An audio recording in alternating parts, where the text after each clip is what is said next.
Today we will give this camping stool a new life. There's a big rip on the seat. The plan is to remove the seat, sew a new one, and figure out how to attach it back onto the legs without a rivet gun, because I don't have one. To remove the rivets, we need to drill right in the center to break up the metal stem inside. These rivets keep the seat in place.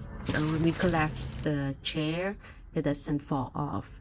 Okay, I've got the seat off. The material is a one-layer canvas fabric that has a fused plastic backing. The corners are multi-layers to keep the legs from poking through. I'm using this polka dots canvas for the top layer. It's going to look like a happy mushroom. I used the seat as a template to trace the pattern. I marked the corners and used that to trace out the corner pieces. You can fold the fabric in half and cut out mirrored pieces. So we need 2 pieces each.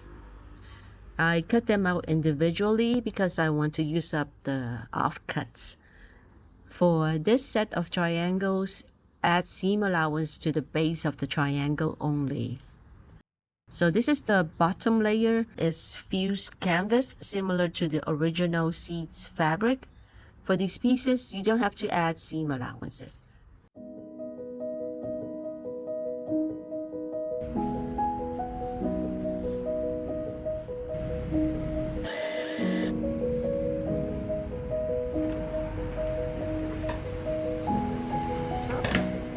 And we'll top stitch twice.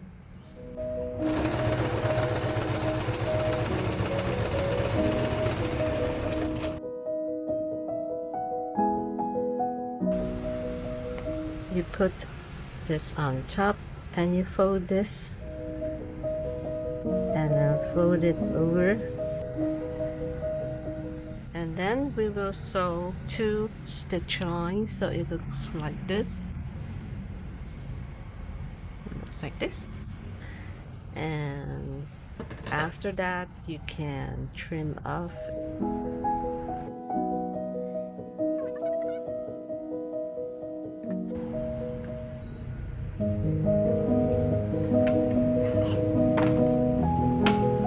So I'm going to use this color, change it up a bit. So I'm going to put it on this edge because it's thinner. So fold it in half. It goes right on the edge, okay? Now when it gets to the bump, you will have to pull the back over here a bit to help it go over it.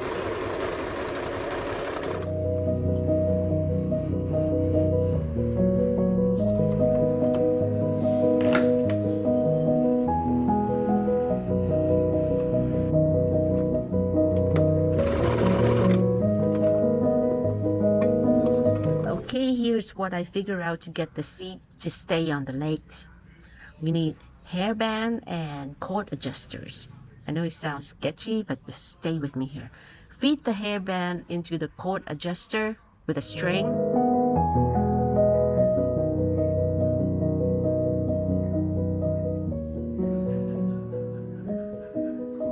We loop it over the leg and tighten it. Next step, we will sew a large button on this area. We need to wind the thread around many times to create a very thick and strong stem. Now to put it together, wind the hairband over the button until it's tight. And let's do a shake test.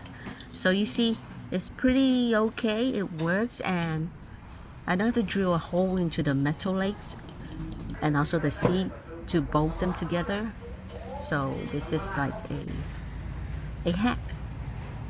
So I hope you enjoyed this video and subscribe and help me grow. Subscribe to Salty DIY and see you next time, okay? Bye bye.